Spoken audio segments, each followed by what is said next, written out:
প্ৰিয় সতীৰ্থসকল, আপোনালোকক পুনৰ হেমছ একাডেমীলৈ স্বাগতম জনাইছো। মই হেমচন্দ্ৰ দত্ত। সম্প্ৰতি মই ডিব্ৰুগড়ৰ পৰা কানেক্ট হৈছো আপোনালোকৰ লগত। আজি আমি হো'অপনোপনোৰ অন্তৰ্গত এটা বিউটিফুল টেকনিক আমি অনুশীলন কৰিম। হো'অপনোপনো ফৰ ৰিলেশ্যনশ্বিপ। সম্পৰ্ক, সম্পৰ্ক, কেৱল সম্পৰ্ক। মানৱ জীৱন মানে কেৱল সম্পৰ্ক। স্বামী স্ত্ৰীৰ মাজৰ সম্পৰ্ক, স্বামী স্ত্ৰী আৰু সন্তানৰ মাজৰ সম্পৰ্ক, প্ৰতিবেশীৰ সৈতে সম্পৰ্ক, পৰিয়ালৰ সদস্যসকলৰ সৈতে সম্পৰ্ক, গাঁওখনৰ সৈতে সম্পৰ্ক, চহৰখনৰ সৈতে সম্পৰ্ক, কৰ্মথলীত থকা সহকৰ্মীৰ সৈতে সম্পৰ্ক, বছৰ সৈতে সম্পৰ্ক, সম্পৰ্ক, সম্পৰ্ক, সম্পৰ্ক। জীৱন মানে সম্পৰ্কৰ এক দীঘলীয়া এক মায়াজাল। পাছে দুখৰ বিষয় যে এই সম্পৰ্কত কেতিয়াবা আমাৰ হাত মেলে। সম্পৰ্কৰ যিটো মধুৰতা সেইটো ক্ৰূৰতালৈ পৰ্যবেক্ষিত হয়, ঘৃণালৈ পৰ্যবেক্ষিত হয়, খঙলৈ পৰ্যবেক্ষিত হয়। আৰু এই খঙে, এই ঘৃণাই আচলতে আমাৰ গোটেই জীৱনটো বিষাক্ত কৰি পেলায়। গতিকে এনেকুৱা এটা বিষাক্তময় জীৱনক কেনেকৈ ঠিক কৰিব পাৰি? প্ৰিয় সতীৰ্থসকল, হো'অপনোপনোত তাৰো দিহা আছে। আজি আমি সেই সম্পৰ্কে আলোচনা কৰিম। তাৰ আগতে হো'অপনোপনোনো কি এই সম্পৰ্কে মই দুআষাৰ কৈ লওঁ। আপোনালোকে কথাখিনি ভালদৰে শুনিব, যিহেতু আমাৰ ভাৰতীয় সংস্কৃতি, বিশেষকৈ অসমীয়া সংস্কৃতিৰ লগত এই কথাখিনি নিমিলে। তাৰ যিটো আধ্যাত্মিক পৰম্পৰা, সেইটো আধ্যাত্মিক পৰম্পৰা অসমৰ যিটো বৈষ্ণৱী আধ্যাত্মিক পৰম্পৰা তাৰ লগত নিমিলে। ভাৰতৰ যিটো আধ্যাত্মিক পৰম্পৰা, গোটেই পৰম্পৰাটো মই জানো। ইয়াত বিভিন্ন স্কুল আছে, সেই স্কুলবিলাক মই জানো। আৰু মানে আপোনাৰ অদ্বৈত বেদান্তৰ পৰা আদি কৰি বিপাসনা বা জেন বুদ্ধিজিম, মই সকলো হেৰিলৈ গৈছো, মাৰ্গলৈ গৈছো। সকলো মাৰ্গৰে মই ধ্যান প্ৰণালী মই অনুশীলন কৰিছো। কিন্তু ক'তোৱে আচলতে হো'অপনোপনো নিচিনা কথা উল্লেখ কৰা হোৱা নাই। গতিকে হো'অপনোপনোনো কি মই ক'বলৈ চেষ্টা কৰিম। আপোনালোকে মোৰ শ্লাইডখন দেখা পাইছেনে বাৰু? হ্যাঁ, দেখিছো। হয়। বিগ ৱেলকাম টু হেমছ একাডেমী। আজি আমি হো'অপনোপনোৰ অন্তৰ্গত এটা বেছিক লেভেলত শিকিব পৰা ৰিলেশ্যনশ্বিপৰ সৈতে সম্পৰ্ক থকা এটা টেকনিক অনুশীলন কৰিম। তাৰ আগতে মই অকণমান কেইটামান কথা কৈ লওঁ। কথাকেইটা হ'ল কি, হো'অপনোপনোৱে এটা কথা কৈ আছে। কি কৈ আছে? যে আপুনি মই ইয়াৰ আগতে পৃথিৱীলৈ বহুতবাৰ আহিছো। এইটোৱে আমাৰ একমাত্ৰ জীৱন নহয়। এক নম্বৰ পইণ্ট। মানে হেমচন্দ্ৰ দত্তৰ এইটো জীৱনেই একমাত্ৰ জীৱন নহয়। ইয়াৰ আগত অসংখ্যবাৰ হেমচন্দ্ৰ দত্ত পৃথিৱীলৈ আহিছে। এতিয়া আপোনাৰ লজিকেল মাইণ্ডটোৱে ক'ব, হে এইটো কিয় অদ্ভুত কথা কৈছে। এতিয়া আপুনি লজিকেল মাইণ্ডে ক'লে নহ'ব, কাৰণ মই আৰম্ভণিতে কৈছো এইটো আধ্যাত্মিক পৰম্পৰা। গতিকে আধ্যাত্মিক পৰম্পৰাত এইটো কথাটো আছে। আমাৰ ইয়াতো দেখোন কিছুমান মানুহে কয় পুনৰ জন্মৰ কথা, যে কয় পুনৰ জন্ম, সেইটোৱে পুনৰ জন্ম। গতিকে হো'অপনোপনোৱে প্ৰথম কথাটো কৈছে যে আপুনি মই বা পৃথিৱীৰ সকলো মানুহে আমি বহুবাৰ পৃথিৱীলৈ আহিছো। হ'ল এক নম্বৰ পইণ্ট। দুই নম্বৰ পইণ্ট, এই যে প্ৰতিবাৰে আমি পৃথিৱীলৈ আহিছো নহয়, প্ৰতিটো জনমত আমি অসংখ্য অভিজ্ঞতা লাভ কৰিছো।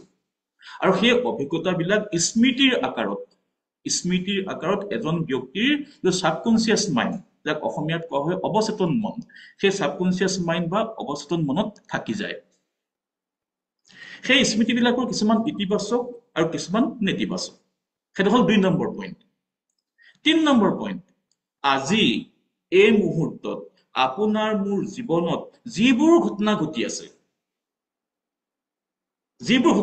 আছে, স্বাস্থ্যক লৈ, ধন টকা পইচাক লৈ, মানৱীয় সম্পৰ্কক লৈ, আধ্যাত্মিকতাক লৈ, যিমানবোৰ ঘটনা ঘটি আছে আজিৰ তাৰিখত, এই মুহূৰ্তত, তাৰ কাৰণে দায়বদ্ধ হ'ল আপোনাৰ অৱচেতন মন বা ছাবকনচিয়াছ মাইণ্ডত থকা সেই স্মৃতিবোৰ। কেনেকৈ? সেই স্মৃতিবিলাকে এই ঘটনাবিলাকক আপোনাৰ জীৱনলৈ আকৰ্ষণ কৰি থাকে। ধৰক আপুনি বিয়া পাতিব খুজিলে, ছোৱালীজনী পচন্দ কৰিলে, প্ৰেমৰ মাজেৰে গৈ আপুনি সম্পৰ্কটো স্থাপন কৰিলে, ঘৰখনো চালে, দুয়োঘৰ মানুহ লগ খালে, বিয়াখন পাতিলে, 5 বছৰ 6 বছৰ ধুনীয়াকে গ'ল, দুৰ্বাদল কাজিয়া আৰম্ভ হ'ল, মাৰপিট আৰম্ভ হ'ল, শেষত গৈ কোৰ্ট কাছাৰী পালেগে আৰু এটা সময়ত দুজন বেলেগে থাকিবলৈ আৰম্ভ কৰিলে। কথাটো হ'ল কি, কেনেকে ঘটিবলৈ পালে? কাৰণ আপুনিতো জানি বুজিয়ে ছোৱালীজনী প্ৰেমত পৰিছিলে, জানি বুজিয়ে আপোনাৰ ছোৱালীজনী ভাল লাগিছিলে, দুই ঘৰ মানুহে ইজনে সিজনক পচন্দ কৰিছিলে, এইটো কিয় এনেকুৱা হবলৈ পালে? অপনপনৰ মতে সেই ল'ৰাজন বা সেই ছোৱালীগৰাকীৰ ছাবকনচিয়াছ মাইণ্ডত এনেকুৱা কিছুমান মেমৰি সোমাই আছে, যিবিলাক মেমৰিয়ে অপজিট পাৰ্টিটোক তেওঁ জীৱনলৈ আকৰ্ষিত কৰিছে। পৃথিৱীত অসংখ্য ছোৱালী আছিলে, সেইবিলাক ছোৱালী প্ৰেমত কিন্তু তেওঁ নপৰিল, সেই পাৰ্টিকুলাৰ ছোৱালী প্ৰেমত পৰিল। কিয় প্ৰেমত পৰিল গম পাইছে নে? ছাবকনচিয়াছ মাইণ্ডত সেই মেমৰি খিনি আছে, সেই মেমৰি খিনিয়ে সেই ছোৱালীজনীক আকৰ্ষণ কৰিছে। যেনেকে চুম্বকে লোক আকৰ্ষণ কৰে, তেনেকৈ সেই ছাবকনচিয়াছ মাইণ্ডত থকা মেমৰি বিলাকে সেই ছোৱালীজনীক আপোনাৰ জীৱনলৈ আকৰ্ষণ কৰিছে। আকৰ্ষণ কৰিলে তেওঁ আহি গ'ল। আচ্ছা, এতিয়া যে সেই ডিভোৰ্চ হবলৈ গৈ আছে বা ডিভোৰ্চ হলগে, এই কথাটো কিন্তু আমি 100% আমি তাৰ কাৰণে ৰেছপনচিবল, আমি মানি ল'ব লাগিব। পোনে পোনে কয়, এইটো 4 নম্বৰ পইণ্টটো, যে আজিৰ তাৰিখত আপোনাৰ মোৰ জীৱনত যিবোৰ ঘটনা ঘটি আছে, প্ৰতিটো ঘটনাৰ কাৰণে আপুনি মই 100% দায়বদ্ধ। কেনেকৈ? কাৰণ 1 নম্বৰ পইণ্টত কি কৈছিলে? 1 নম্বৰ পইণ্টত কৈছিলে যে আপুনি মই পৃথিৱীলৈ বহুতবাৰ আহিছো, এই প্ৰতিবাৰ জনমত আমি কি হ'ল, পজিটিভ নিগেটিভ বহুত স্মৃতি পালো, অভিজ্ঞতা পালো। সেই অভিজ্ঞতাবিলাক স্মৃতিৰ আকাৰত আমাৰ ছাবকনচিয়াছ মাইণ্ডত সোমাই আছে। সেই সোমাই থকা স্মৃতিখিনিৰ কাৰণেহে আজি এই ঘটনাবিলাক ঘটিবলৈ পাইছে। সেইকাৰণে মই 100% ৰেছপনচিবল, কাৰণ এইটো মোৰ জীৱন, মই আহিছো পৃথিৱীলৈ ইয়াৰ আগতে বহুতবাৰ। গতিকে আজি যদি মোৰ কেঞ্চাৰ হৈছে, তাৰ কাৰণে মই দায়বদ্ধ। আজি যদি মোৰ ডিভোৰ্চ হৈছে, তাৰ কাৰণে মই দায়বদ্ধ। আজি যদি মোক কাৰ্যালয়ত বছে বেয়া ব্যৱহাৰ কৰিছে, তাৰ কাৰণে মই দায়বদ্ধ। প্ৰতিবেশে যদি মোক দেখিব নোৱাৰা হৈছে, তাৰ কাৰণে মই দায়বদ্ধ। কিয়? সেই প্ৰতিবেশীজনক হয়তো পূৰ্ব কোনোবা এটা জনমত মই লগ পাই থৈছো। এতিয়া প্ৰতিবেশীজনে মোক খুব বেয়া ব্যৱহাৰ কৰি আছে, কোনো মতে আপুনি মই সেই প্ৰতিবেশীজনক কোনোবা এটা জনমত লগ পাই থৈছো, আৰু তেওঁক মানে কিবা এটা অপকাৰ মই কৰি থৈছো, যাৰ পুতক তেওঁ এতিয়া তুলি আছে। এইটো এডভান্স লেভেলৰ হোপোনোপোনোৰ কথা। এই যে ছোৱালীগৰাকী আপোনাৰ জীৱনলৈ আহিলে, তেওঁক আপুনি বিয়া পাতিলে, মৰমৰ পৰিৱেশ তাত আগবাঢ়িছিল, লাষ্টত গৈ কি কৰিলেগে? ডিভোৰ্চ হলগে। এতিয়া হোপোনোপোনোৰ মতে শুনক, সেই ছোৱালীগৰাকীক আপুনি পূৰ্বৰ কোনোবা এটা জন্মত তেওঁক লগ পাইছে, আপুনি পূৰ্বৰ কোনোবা এটা জন্মত সেই ছোৱালীগৰাকী আপুনি লগ পাইছে, সেই ছোৱালীগৰাকীৰ লগত আপোনাৰ কিবা এটা ঘটনা ঘটিছে, সেই ছোৱালীগৰাকীক পূৰ্বৰ কোনোবা এটা জন্মত আপুনি মৰ্মান্তিক এটা আঘাত দি থৈছে, আৰু আজি এইটো জন্মত তেওঁ আপোনাৰ জীৱনলৈ আহিছে। এইখিনি মোৰ কথা নহয় একো দেই, আপোনালোকে ভাবি নলব এইখিনি হেমচন্দ্ৰ দত্তৰ কথা, এইখিনি মোৰ কথা মুঠেও নহয়। এইখিনি হৈছে হোপোনোপোনো এডভান্স লেভেলৰ হোপোনোপোনোৰ কথা।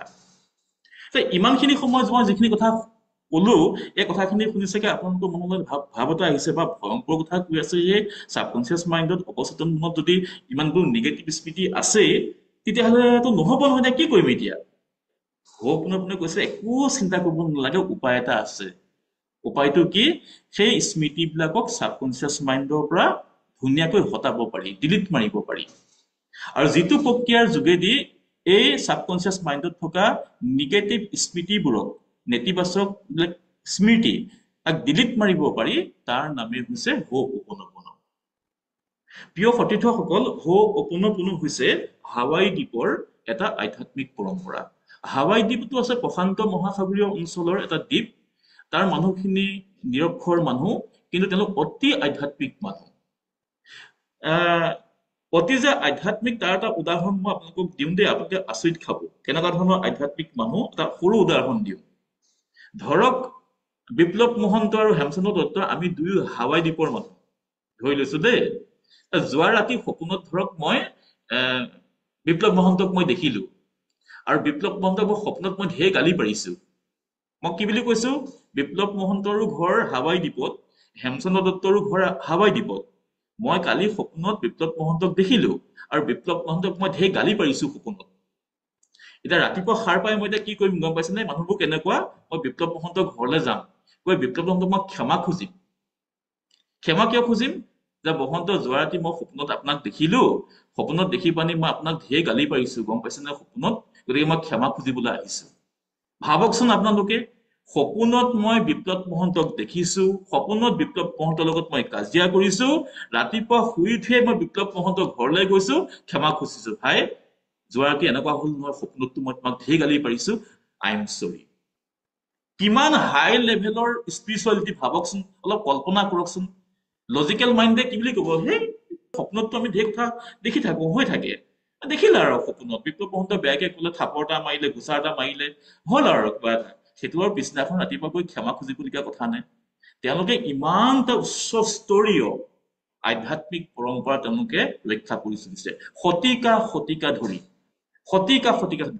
তেওঁলোকে কিন্তু ইণ্ডিভিজুৱেলি এইটো প্ৰেক্টিচ নকৰে তেওঁলোকে ইণ্ডিভিজুৱেলি প্ৰেক্টিচ নকৰে তেওঁলোকৰ এজন পুৰোহিত থাকে নামটো হ'ল কাহুনা একচুৱেলি কাহুনা শব্দটোৰ প্ৰপাৰ অসমীয়া নাই মই যদিও পুৰোহিত শব্দটো কৈছো কাহুনা হ'ল এজন বিশেষ ব্যক্তি তেওঁ পুৰুষো হ'ব পাৰে মহিলাও হ'ব পাৰে যি গোটেই মানে এটা সম্প্ৰদায়ৰ হৈ অপোনপনো অনুশীলন কৰে কেনেকৈ কৰে ধৰক এটা সম্প্ৰদায়ৰ কাৰোবাৰ পেটৰ বিষ হ'ল পেটৰ বিষ হোৱাৰ লগে লগে সেই মানুহজন কাহুনা ওচৰলৈ যাব কাহুনাই গোটেই মানুহখিনিকে মাতি আনিব গোটেই মানুহখিনিকে কাহুনাই মাতি আনিব সন্মুখত বহুৱাই ল'ব আৰু তেওঁলোকৰ হৈ কাহুনাই প্ৰেক্টিচ কৰে আৰু কাহুনাই যেতিয়া প্ৰেক্টিচ কৰি দিব নহয় সেই মানুহজনৰ পেটৰ বিষটো লাহে লাহে ভাল হয় তেওঁলোকৰ আৱেগিক সমস্যা হয় স্বামী স্ত্ৰীৰ মাজত কাজিয়া হয় কাহুনা ওচৰলৈ আহে কাহুনাই গোটেইখিনিকে মাতি আনিব বহুৱাই ল'ব কাহুনাই তেওঁলোকৰ হৈ অনুশীলন কৰে কিন্তু তেওঁলোকৰ সেই প্ৰচেছটো বৰ জটিল আছিল এই তেনেকুৱা এগৰাকী কাহুনাৰ নাম আছিল নালামাকু চিমিয়না মহিলা তেওঁ অতি বিদুষী মহিলা আছিল আৰু অতি হাইলি স্পিৰিচুৱেল মহিলা আছিল হাইলি পাৱাৰফুল মহিলা আছিল নালামাকু চিমিয়না তেখেতে ইংৰাজী ক'ব পাৰিছিল এই নালামাকু চিমিয়নাই ভাবিলে যে এই যে পৰম্পৰাটো অতি জটিল পৰম্পৰা দীঘলীয়া পৰম্পৰা মানুহে বুজিবলৈ টান পায় অকণমান মই অকণমান চিম্পলিফাইড ভাৰ্জন এটা কিয় নবনাও তেওঁ চিম্পলিফাইড ভাৰ্জনটো বনালে সেইখিনি সময়তে তেওঁক লগ পালে ডক্টৰ হিউলেন নামৰ এজন চাইকিয়াট্ৰিষ্টে ডক্টৰ হিউলেন মই কিন্তু এটা গুৰুত্বপূৰ্ণ কথা এটা কওঁ দেই কোনোবা যদি মনোৰোগ বিশেষজ্ঞই যদি চাই আছে মোৰ অনুষ্ঠানটো তেওঁলোকে খং কৰিব আমি মানুহবিলাক টানেল ভিজনত থাকো টানেল ভিজন সুৰংগ দৃষ্টি পাঠ্যক্ৰমে আমাক যিটো শিকালে তাৰ বাহিৰলৈ গৈ আমি কিবা এটা কথা শিকিবলৈ আগ্ৰহ প্ৰকাশ নকৰো ডক্টৰ হিউলেন তেনেকুৱা নাছিল তেওঁ চাইকিয়াট্ৰিৰ আপোনালোকৰ কাৰোবাৰ অডিঅ' অন হৈ আছে আপোনালোকৰ অডিঅ' কাৰোবাৰ অন হৈ আছে অনুগ্ৰহ কৰি অডিঅ'টো অফ কৰক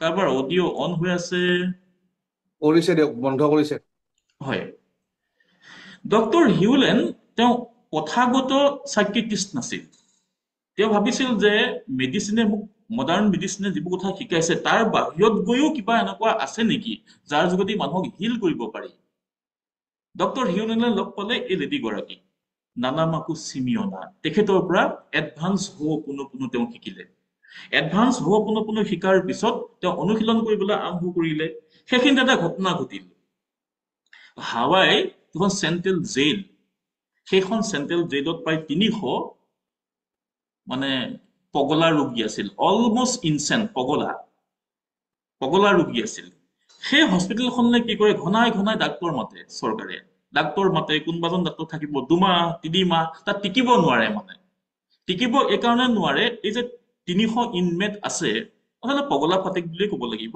সেই পগলা ফাটেকখন বা সেই মানে যিখন হস্পিটেল তাত খুব বেছি 2 মাহ ডাক্তৰ টিকে 3 মাহ টিকে ডাক্তৰ পলায় মানে ইমানেই সিহঁতে অত্যাচাৰ কৰে নাৰ্ছৰ ওপৰত ডাক্তৰৰ ওপৰত মাৰধৰ কৰে মানে গতিকে পলাই কোনোবাই চাকৰি এৰি থৈ গুচি যায় এবাৰ পাল পৰিল ডক্টৰ হিউলেনৰ ডক্টৰ হিউলেন আহিলে ডক্টৰ হিউলেন আহি পিনি কি কৈছে পেচেণ্ট চাবলৈ এদিনো যোৱা নাই এনেকৈ দিন বাগৰি গৈ আছে এদিন ষ্টাফৰ মানুহে সুধিলে ছাৰ আপুনি তো ভাল কাম কৰা নাই এইটো আপুনি ৰোগী চাবলৈ যোৱা নাই আপুনি ঔষধ দিয়া নাই তেওঁলোকক ডক্টৰ হিউলেনে ক'লে মই কিবা এটা কৰি আছো তোমালোকে চাই থাকাচোন কিবা এটা মই কৰি আছো তেওঁ কি কৰে আচলতে গম পায়নে ডক্টৰ হিউলেন নিৰ্দিষ্ট সময়ত তেওঁ কাৰ্যালয়লৈ আহে প্ৰথম দিনাখন আহি পানি ষ্টাফৰ এজনক ক'লে এই যে যিমানখিনি হেৰি আছে ৰোগী আছে 300 প্ৰত্যেকৰ ফাইল কেইটা লৈ আহকচোন প্ৰত্যেকৰ ফাইল কেইটা লৈ আহক তা ফাইলখিনি লৈ আহিলে তেওঁ প্ৰত্যেকৰ ইণ্ডিভিজুৱেল কাহিনীটো পঢ়িছে মানে যে এ নামৰ যিজন মানে ইনমেট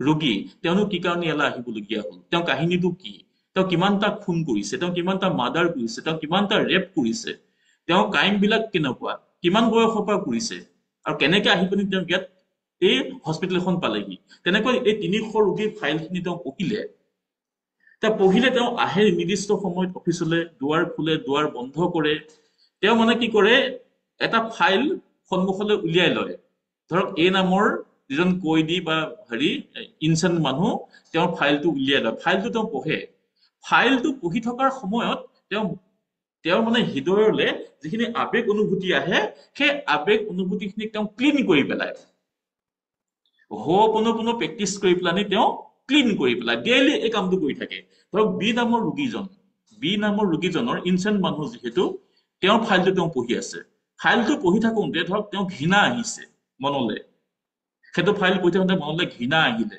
তেওঁ সেই ঘৃণাটো ডিলিট কৰিব এনেকে ডিলিট কৰি কৰি গৈ আছে কি হ'লগে এই যে 300 ৰোগীৰ ভিতৰত একৰ্ডিং টু মানে জাৰ্নেল তেওঁ 10 জন ৰোগীক ঠিক কৰিব নোৱাৰিলে 290 জন ৰোগীক তেওঁ ঠিক কৰিলে ঔষধ নিদিয়াকৈ কোনো ধৰণৰ ঔষধ নিদিয়াকৈ তেওঁ ঠিক কৰিলে তেওঁ মাত্ৰ নিৰ্দিষ্ট সময়ত আহে দুৱাৰ জপাই ভিতৰত সোমাই চকু মুদি তেওঁ বহি থাকে হোপনপনো প্ৰেক্টিচ কৰে আৰু ইফালে ডে বাই ডে ৰোগীখিনি ভাল হৈ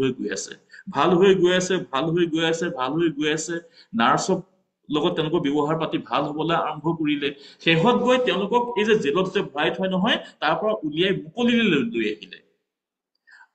লৈ আহিলে আৰু এটা সময়ত চৰকাৰে কি কৰিলে মানে বাধ্য হ'ল এটা ডিক্লেৰেশ্যন দিবলৈ বাধ্য হ'ল যে তেওঁলোক এতিয়া সম্পূৰ্ণ সুস্থ তেওঁলোকে নিয়মীয়া এটা জীৱন যাপন কৰিব পাৰে কিন্তু 10 জন ৰোগীক তেওঁ ঠিক কৰিব নোৱাৰিলে সেই ৰোগীকেইজনৰ কেছটো সম্পূৰ্ণ বেলেগ আছিল এইখিনিতে মই এটা খুব আমোদজনক কথা এটা কওঁ আমোদজনক আৰু অতি মানে চিন্তা কৰিবলগীয়া কথা এই যে জেলখন পুৰণা কি মানে যিখন মানে হস্পিটেলৰ কথা মই কৈছো এই হস্পিটেলখন বহুত পুৰণা হস্পিটেল আছিলে বহুত পুৰণা তাৰ মানে এই বেৰৰ যিবিলাক মানে চূণ পানী সেইবিলাক নোহোৱা হৈ গৈছে যিখিনি কালাৰ হোৱাইটিছ যিবিলাক কালাৰ চব নোহোৱা হৈ গ'ল বখলে এৰাই গৈছে তাৰপিছত মানে নতুনকে পেইন্টিং লগাবলৈ চেষ্টা কৰে পেইন্টিং ঘঁহিবলৈ চেষ্টা কৰে পেইন্টটো ঘঁহিবলৈ চেষ্টা কৰে পেইন্টটো বেছি দিন নৰয় দুমাহৰ মূৰত খহি পৰে এবাৰ হিউলেনে কি কৰিলে গম পাইছেনে হোপনপনো ব্যৱহাৰ কৰিলে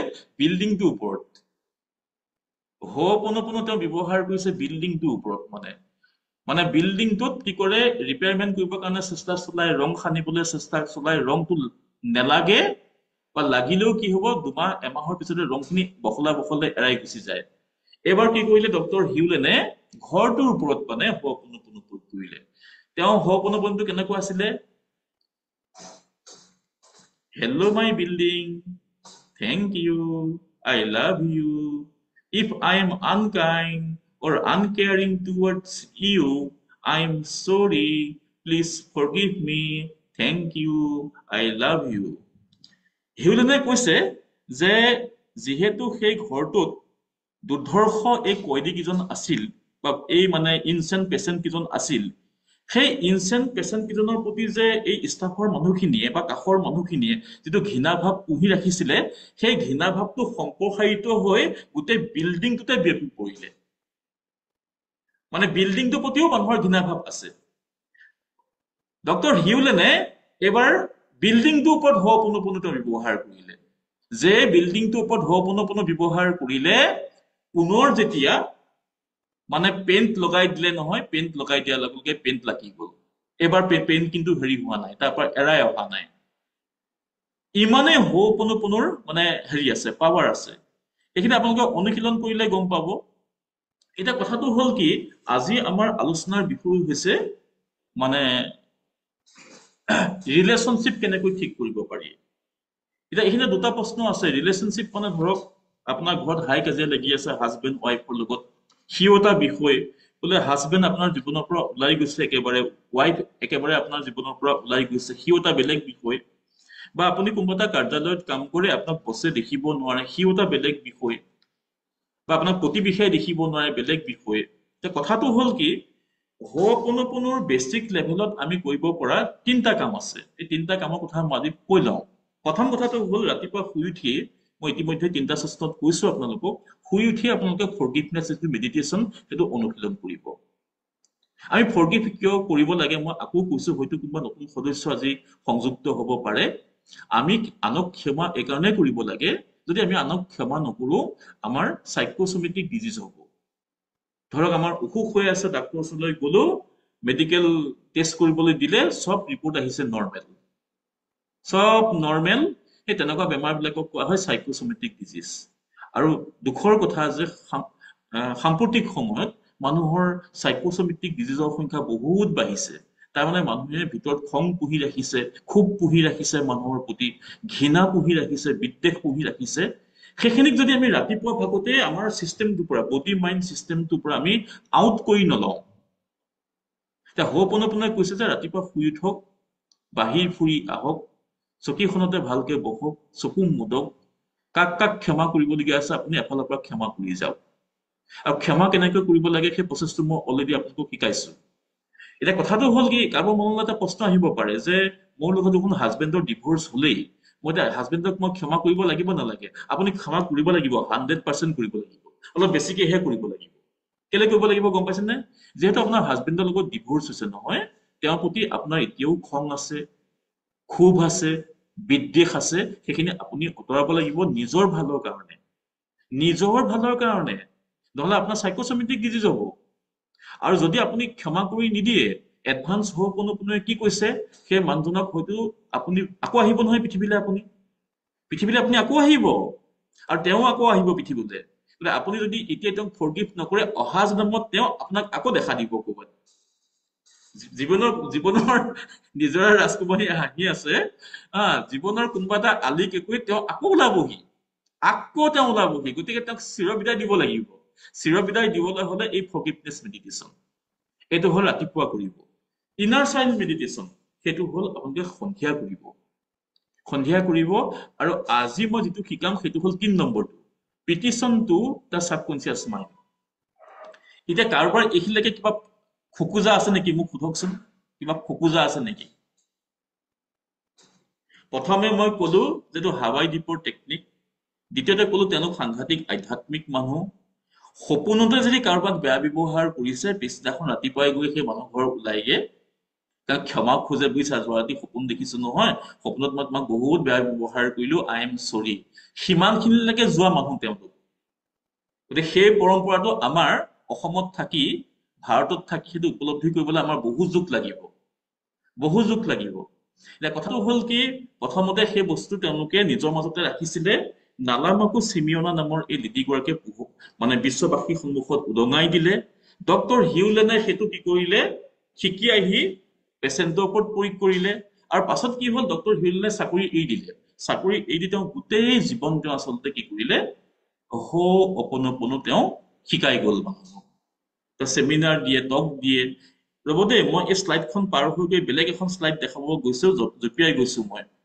গৈছো এই কিতাপখন দেখিছে কিতাপখনৰ নাম হ'ল জিৰ' লিমিটছ এই কিতাপখন আপোনালোকে পঢ়িব কিন্তু এডভান্স লেভেলৰ হোপনপনো নকৰাকে এখন নপঢ়িব এডভান্স লেভেলৰ হোপনপনো নকৰাকে এই কিতাপখন নপঢ়িব কিতাপখন কিনি থওক এই কিতাপখন লিখিছে জু ভিটেল নামৰ এগৰাকী মটিভেশ্যনেল স্পিকাৰে লিখিছে এই জু ভিটেলে আচলতে ডক্টৰ হিউলেন কেনেকুৱা আছিলে গম পাইছেনে প্ৰচাৰ বিমুখ মানুহ আছিলে তেওঁ টক বিলাক দিয়ে সেমিনাৰ বিলাক দিয়ে সাংবাদিকৰ পৰা তেওঁ আঁতৰি থাকে তাৰপিছত এই যে জু ভিটেলে তেওঁৰ কথা শুনিলে জু ভিটেলেহে আচলতে কি কৰিলে ডক্টৰ হিউলেনক মানে গোটেই বিশ্ববাসীৰ সন্মুখত উদঙাই দিলে মানে ক'ত আছে ডক্টৰ হিউলেন বিচাৰি গৈ জু ভিটেলে তেওঁক উলিয়াই তেওঁৰ লগত কথা পাতি এই কিতাপখনত মানে জু ভিটেলে ডক্টৰ হিউলেনৰ লগত পতা কথাবিলাকৰ খণ্ড বিলাক ইয়াত আছে কিন্তু এই কিতাপখন আপোনালোকে বঢ়িয়াকে বুজি পাব যদিহে এডভান্স লেভেলৰ হোপনপনৰ এটা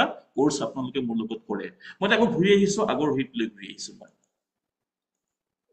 শুনক দেই আপোনালোকে যদি ইউটিউব চাই ইউটিউবত অসংখ্য সৰু বৰ হোপনপনৰ আপোনালোকে অডিঅ' ভিডিঅ' পাব তাত এই 4টা শাৰী থাকে thank you I love you I am sorry please forgive me চাবলৈ গ'লে এই 4টানো কি বাক্য ইয়াত কিনো আছে Thank you, I love you, I am sorry, please forgive me. কি আছে ইয়াত? মই ইয়াৰ যিটো গুহাৰ্থ সেইটো বুজাবলৈ চেষ্টা কৰিছো, ভালকে বুজি লওক।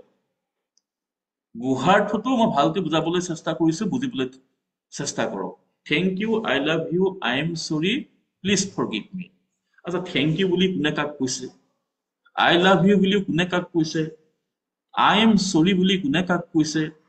Please forgive me বুলি কোনে কাক কৈছে? কিয় ক'বলগীয়া হ'ল? কিয় ক'বলগীয়া হ'ল? কোনে কৈছে, কাক কৈছে, কিয় ক'বলগীয়া হ'ল?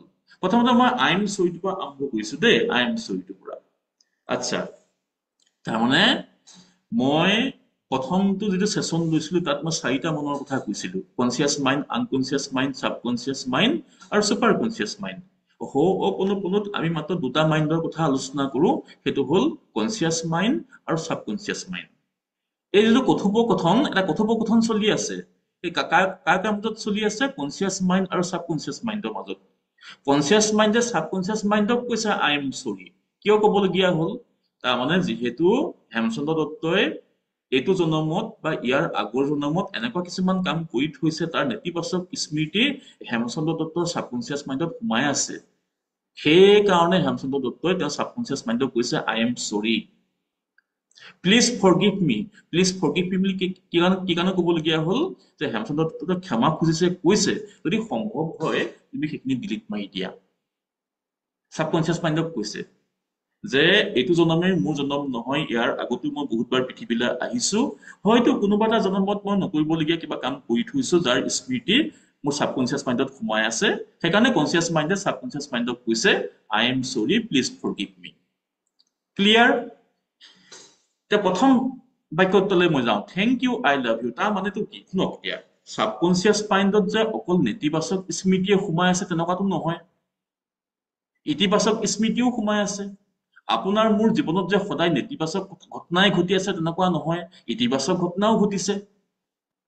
এই যে ইতিবাচক ঘটনাবিলাক যে ঘটিছে বা নেতিবাচক ঘটনাবিলাক যে ঘটিছে, যাৰ কাৰণে মই দায়বদ্ধ কৰি আছো সাবকনচিয়াছ মাইণ্ডক, আমাৰ জীৱনত যিমানবোৰ ইতিবাচক ঘটনা ঘটি আছে, যে আমাৰ 2খন ভৰি ভাল, 2খন হাত ভাল, 2টা চকু ভাল, কাণ 2খন ভাল, ভালকে চিন্তা কৰিব পাৰো, ভালকে কমিউনিকেট কৰিব পাৰো, সুস্বাস্থ্য অধিকাৰী, এইবোৰ কাৰ কাৰণে হৈ আছে? আমাৰ সাবকনচিয়াছ মাইণ্ডত থকা যিখিনি পজিটিভ মেমৰি, তাৰ কাৰণে হৈ আছে। গতিকে সেইখিনি কাৰণে বাৰু আমি সাবকনচিয়াছ মাইণ্ডক থেংক ইউ বুলি কোৱাটো উচিত নহয়নে? সেইকাৰণে থেংক ইউ বুলি কয়। এইবোৰ হাৱাই দ্বীপৰ মানুহৰ কথা দেই, মোৰ কথা নহয়। এইবোৰ হাৱাই দ্বীপৰ মানুহ, সেই মানুহ যি সপোনত কাৰোবাক যদি বেয়া ব্যৱহাৰ কৰিছে, সেই মানুহে পিছদিনাখন গৈ ক্ষমা খোজা মানুহ, সেই তেনেকুৱা মানুহৰ চিন্তা এইটো। কিমান উচ্চ স্তৰীয় চিন্তা ভাবকচোন আপুনি। সাবকনচিয়াছ মাইণ্ডটোক কৈছে, হেল্ল' সাবকনচিয়াছ মাইণ্ড, এইটো জন্মত বা ইয়াৰ পূৰ্ব জন্মত মই কিবা এটা বেয়া কাম কৰিলো, যাৰ স্মৃতি তোমাৰ ভিতৰত সোমাই আছে, সেইকাৰণে আই এম সৰি, প্লিজ ফৰগিভ মি। আৰু লগতে কৈছে যে মোৰ জীৱনত অকল বেয়া ঘটনাই ঘটি থকা নাই, ভাল ঘটনাও ঘটি আছে, তাৰ কাৰণে মই তোমাক থেংক ইউ কোৱা উচিত, সেইকাৰণে মই তোমাক থেংক ইউ বুলি কৈছো। আৰু মই তোমাক ভাল পাওঁ, তোমাক মই এইকাৰণে ভাল পাওঁ, জন্মদিন ধৰি তুমি মোৰ লগত আছা। গতিকে জন্মৰ দিন ধৰি লগত থকা এটা সত্তাক বেয়া পোৱাৰ প্ৰশ্নই আহিব নোৱাৰে, সেইকাৰণে মই তোমাক ভাল পাওঁ। এই কোনোবাই বাৰু এই 4টা বাক্যৰ অৰ্থ নুবুজাকে আছে নেকি? মোক অডিঅ'টো অন কৰি মোক সুধিব পাৰিব, মই ক্লিয়াৰ কৰি দিম আকৌ। এই 4টা বাক্য যদি অৰ্থ বুজি নাপায়, তেতিয়াহ'লে শ বছৰ ধৰি যদি আপুনি হোপোনোপোনো অনুশীলন কৰি থাকে, আপুনি বেনিফিট একো নাপাব। অডিঅ' অন কৰক আৰু মোক সুধিব পাৰিব, এই 4টা বাক্যৰ অৰ্থটো মই বুজাই দিম আকৌ। নাই, খোকোজা নাই একো। খোকোজা নাই? খোকোজা নাই, 2টামান কিয় আছে, এইটো মই পিছত অকলে আপোনাক সুধি ল'ম বাৰু। অকলে কেলে সোধে? সকলোৱে শুনক আকৌ, সকলোৰে লাভ হব, সোধক, একো নহয়। আছিল হা? নামটো হিলিয়ান আছিল ন নামটো? হিউলেণ্ড, ডক্টৰ হিউলেণ্ড। হিউলেন, চৰি। হিউলেণ্ড, ডক্টৰ আচ্ছা, হিউলেণ্ড। এই কাৰবাৰটো কিমান বছৰ পুৰণি, মানে সেই সময়খিনি কেতিয়া মানৰ হ'ব? বহু শতিকা ধৰি তেওঁলোকে কৰি আছে। সেই সময়ত ফাইলৰ ব্যৱস্থাটো আছিল? কোনোহৰ ব্যৱস্থাটো? ফাইল এই ফাইল বিলাক যে আনিব দিয়ে, ফাইলৰ নহয় ব্যৱস্থাটো নহয়, আছিল নেকি? এওঁ ঢুকুৱা বেছি দিন হোৱা নাই, বেছি বছৰ হোৱা নাই। হিউলেণ্ড ঢুকুৱা মানে বেছি মই বছৰ হোৱা নাই।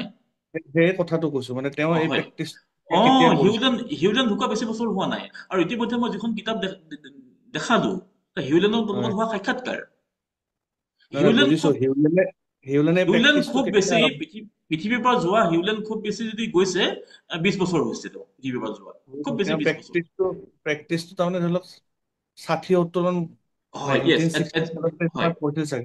কৰিছে হয় একজেক্টলি তেতিয়া চাগে ফাইলৰ ব্যৱস্থাটো আছিল তাত ন? আছিল ফাইলৰ ব্যৱস্থাটো আছিল হয় ফাইলৰ ব্যৱস্থাটো আছিল হয় নাই, এই বস্তুখিনি নতুনকে কোনোবাই যদি জইন কৰিছে তেওঁলোকৰ খোকোজা থাকিব পাৰে তো কাৰোবাৰ কিবা তেওঁ আছে যদি মোক প্ৰশ্ন কৰিব আহ, পাৰিব ন- নতুনকে হয় কোনোবাই যদি জইন কৰিছে। হয় আৰু এটা কথা আমি মানে যেতিয়া মানে এইকেইটা সেশন কৰিম হয় তেতিয়াতো আমি মানে চাউণ্ড কৰি কৰিব লাগিব ন? হয় কৰিব অ, লাগিব মই এতিয়া এটা কথা ভাবি আছিলো আপুনি কৈ থাকোতে হা। হয় এতিয়া হয় মানে সকলোৰে পৰিৱেশ বেলেগ বেলেগ ঠিক আছে হা। উম মানে সেইটো আপুনি অকমান এনকাৰেজ কৰক মানে পাৰ্টিচিপেণ্ট বিলাকক। হয় মানে এনকাৰেজ কৰাটো ভাল হ'ব বুলি ভাবো মই। কিছুমানে ধৰি লওক এতিয়া ঘৰত মানে বেলেগ বেলেগ মানুহ থাকে। অ কিছুমানে হয়তো মানে লাজ কৰিব পাৰে বা নহয় কিছুমানৰ লাজ পোৱা ঘৰৰ পৰিৱেশ নহয় এইটো মুঠেও ঘৰৰ লাজ পোৱা পৰিৱেশটো হয় মই ঘৰৰ আপোনালোকক আকৌ পৰিৱেশটো কৈছো বেলেগ বেলেগ। মহন্ত কথাটো হয় এইটো যে এইটো এনেকুৱা এটা সংস্কৃতি যিটো সংস্কৃতি আমাৰ ইয়াত নাই হয় হয় সংস্কৃতিটো কেনেকুৱা আপুনি কিমান স্পৰ্শকাতৰ এটা বিষয় চাওকচোন ৰাতি মই আপোনাক সপোনত দেখিলো সপোনত আপোনাক মই বেয়াকে কৈছো সপোনত মই হয় আপোনাক বেয়াকে কৈছো আৰু ৰাতিপুৱা শুই উঠিয়ে মই আপোনাৰ ঘৰলৈ গৈছো গৈ হাতযোৰ কৰি কৈছো মহন্ত মোক ক্ষমা কৰিব দেই বোলে কেলে যোৱা ৰাতি মই আপোনাক সপোনত ইমান বেয়া ব্যৱহাৰ কৰিছো ভাবক কিমান উচ্চস্তৰীয় আধ্যাত্মিক পৰম্পৰাৰ অংগ হল এইটো গতিকে হয় হয়। আপোনালোকে এইটো অনুশীলন কৰোঁতে শব্দ কৰি কৰিবই লাগিব আৰু গভীৰ একদম শব্দ কৰি কৰিব লাগিব আৰু ইমোচন ঢালি কৰিব লাগিব এইটো মেকানিকেলি নহয় thank you I love you I am sorry please forgive me no একদম সম্পূৰ্ণ হৃদয় উজাৰি হৃদয়ৰ গভীৰতম অংশৰ পৰা একদম টুটেলি ক'ব লাগিব টুটেলি ক'ব লাগিব লাহে লাহে ক'ব লাগিব খৰধৰ কৰিব নোৱাৰিব বোলে ট্ৰেইন ধৰিবলগীয়া আছে হা ইয়াৰ পিছতে মোৰ ট্ৰেইন ধৰিবলগীয়া আছে সেই ধৰণৰ নহ'ব একদম আস্তে ধীৰে একদম ভিতৰলৈ সোমাই ল'ব লাগিব শৰীৰৰ ভিতৰলৈ সোমাই ল'ব লাগিব মনৰ ভিতৰলৈ সোমাই ল'ব লাগিব সোমাই আস্তে ধীৰে একদম স্পষ্ট কৰি ক'ব লাগিব কোনোবাই হাঁহিলে হাঁহক সমালোচকৰ অভাৱ নাই পৃথিৱীত সমালোচকৰ অভাৱ নাই আৰু মনত ৰাখিব সমালোচকৰ কাৰণে আজিলৈকে কোনেও ক'তো প্ৰতিমূৰ্তি বনোৱা নাই সেইটো মনত ৰাখিব গতিকে সমালোচনা কৰা মানুহ ওলাব পাৰে মই যেতিয়া ঘৰলৈ যাওঁ মোৰ ঘৰতো মানুহে হাঁহে ই কি কৰি থাকে কিন্তু মোৰ জীৱনৰ যিখিনি চেঞ্জ তেওঁলোকে দেখিছে ই দেখোন ষ্টেপ বাই ষ্টেপ তাৰ জীৱনৰ বিভিন্ন সেইবোৰ চেঞ্জ হৈ গৈ আছে সেই তেওঁলোকে দেখিছে কিন্তু মোক নুসুধে এতিয়া শুনক আপোনালোকে চাগে ভাবিছে হেমচন্দ্ৰ ঘৰৰ চব মানুহে চাগে কোনো অনুশীলন কৰে ন হা আমাৰ হাতৰ আঙুলিকেইটা চাবচোন আঙুলিকেইটা সমান নহয় ন মোৰ ঘৰৰ মানুহে আধ্যাত্মিকতা কি বুজি নাপায় মোৰ ঘৰৰ মানুহে মেডিটেশ্যন নকৰে মই যে চকু মুদি বহি থাকো ন ঘন্টা ঘন্টা ধৰি ই কি কৰি থাকে সময় অপচয় কৰা বুলি ভাবে সিহঁতি ঘৰৰ মানুহে আজিলৈকে মোক সোধা নাই যে চকু মুদি যে তই বহি থাক তই কি কৰি থাক তই যে বিং বিং বাং বাং গাই থাক কি গাই থাক কিন্তু সোধা নাই কোনেও গতিকে আপুনি মহন্ত কাকো আপুনি সলনি কৰিব নোৱাৰে মই এটা কথা কৈছো দেই কাকো আপুনি সলনি কৰিব নোৱাৰে আপুনি নিজকহে সলনি কৰিব পাৰিব আৰু হয় এনেকুৱা এটা সময় আহিব সেই মানুহবিলাকে নিজে নিজে সলনি হব গতিকে মই এটা অনুৰোধ জনাম আপোনালোকৰ প্ৰতি আপোনালোকে যিহেতু এইটো এটা মানে আধ্যাত্মিক পৰম্পৰা আৰু সেই পৰম্পৰাটোতে এনেকুৱা যে আপুনি শব্দ কৰি কবই লাগিব উচ্চাৰণ কৰি শব্দ কৰি আপুনি কথাখিনি কবই লাগিব পৰম্পৰাটোৱে তেনেকুৱা গতিকে আপুনি কোনোবাই হাঁহিব কাৰোবাৰ ওচৰত মই লাজ পাম সেইটো নহয় এনেই thank you I love you I am sorry এনেকুৱা লাগিছে কিন্তু ভিতৰত কি চলি আছে তো আপুনিহে গম পায় ইমোচনটো কোনটো পৰ্যায়ত গৈ আছে গতিকে মই সকলোকে এনকাৰেজ কৰিছো আপোনালোকে এইটো তেনেকেই প্ৰেক্টিচ কৰিব লাগিব আচ্ছা আৰু কাৰোবাৰ কিবা প্ৰশ্ন যদি নাই মই এটা কাম কৰো মানে আমি হয় অন্ত মই কওক মই কথাটো এইকাৰণে উত্থাপন কৰিছো হয় মানে সকলোৰে পৰিৱেশ বেলেগ বেলেগতো মানে তেওঁলোকে ঘৰৰ পৰিৱেশত যোন যোন চৰিত্ৰ থাকে ঘৰত অ তেওঁলোকক ইনভলভ কৰি পেলাই মানে কথাখিনিক অকমান কৈ পেলাই যে এইটো কৰি আছো কৈ লোৱাটো চবেই মানে ভাল কৈ লোৱাটো ভাল পৰিৱেশটো যাতে ইজি কৈ হৈ লোৱাটো থাকে ভাল নহলে আৰু কোনোবাই যদি ভাবিব সম্ভৱ যে হয় মহন্ত শুনক মই যিহেতু আপোনালোকক এটা কথা কৈছো যে মোৰ হেমছ একাডেমীৰ উদ্দেশ্য অকল টকা ঘটা নহয় মই মানুহক এনকাৰেজ কৰা এৱেৰনেছ ক্ৰিয়েট কৰা মই এই যে বেসিক লেভেলৰ মতে আহি থাকিম নহয় বেসিক লেভেলৰ এইখিনি বস্তুটো মতে আহি থাকিম ন বেলেগ বেলেগ পইণ্টৰ পৰা পইণ্ট কিছুমান লৈ মই সপ্তাহত আহি থাকিম এদিন যদি ঘৰৰ গোটেইখিনি মানুহে একেলগে বহি শুনি দিয়ে গম পাই যাব নহয় বস্তুটো কি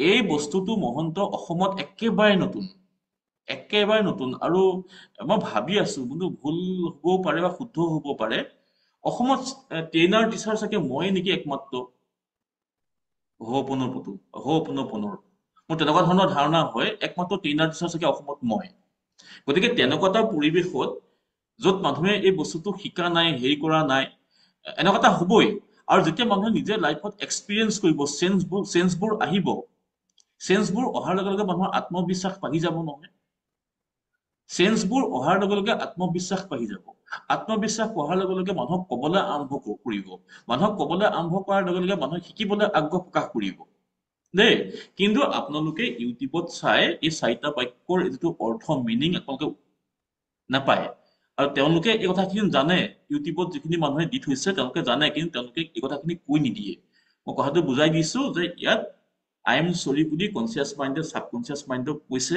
কিয় ক'বলগীয়া হ'ল যে সাবকনচিয়াছ মাইণ্ডত বহুত নিগেটিভ মেমৰি সোমাই আছে কাৰ কাৰণে সেইখিনি সোমাই আছে হেমচন্দ্ৰ দত্তই এইটো জন্মত বা ইয়াৰ আগৰ জন্মত কৰা কিবা বেয়া কামৰ কাৰণে সোমাই আছে সেইকাৰণে হেমচন্দ্ৰ দত্ত কনচিয়াছ মাইণ্ডটোৱে ভাবিছে যে আই এম সৰি বুলি মই কওঁ কাক কওঁ সাবকনচিয়াছ মাইণ্ডক আৰু লগতে ৰিকুৱেষ্ট কৰো পাৰিলে সেইখিনি ডিলিট মাৰা আৰু লগতে থেংক ইউ বুলি কৈছো থেংক ইউ বুলি কিয় কৈছো যে হেমচন্দ্ৰ দত্তৰ জীৱনত অকল বেয়া ঘটনাই ঘটি থকা নাই ভাল ঘটনাও বহুত ঘটি আছে সেইখিনি কাৰণেও আচলতে সাবকনচিয়াছ মাইণ্ডটো দায়বদ্ধ সেইকাৰণে থেংক ইউ বুলি কৈছো আৰু থেংক ইউ বুলি কৈছো আই লাভ ইউ বুলি কৈছো আই লাভ ইউ বুলি কিয় কৈছো যে মই জন্মৰ দিন ধৰি মোৰ লগত সাবকনচিয়াছ মাইণ্ডটো আছে সেইকাৰণে মই আই লাভ ইউ বুলি কৈছো এইটো লাহে লাহে মহন্ত এইটো সমস্যা শেষ হ'ব আমি এটা আৰম্ভণি ঘটাইছো আমি এটা বীজ ৰোপণ কৰিছো অসমত সেই বীজটো লাহে লাহে অংকুৰিত হ'ব লাহে লাহে সি বৃক্ষলৈ সলনি হ'ব আৰু মোৰ এটা হেঁপাহ আছে হেঁপাহটো কি অসমৰ প্ৰতিখন গাঁৱত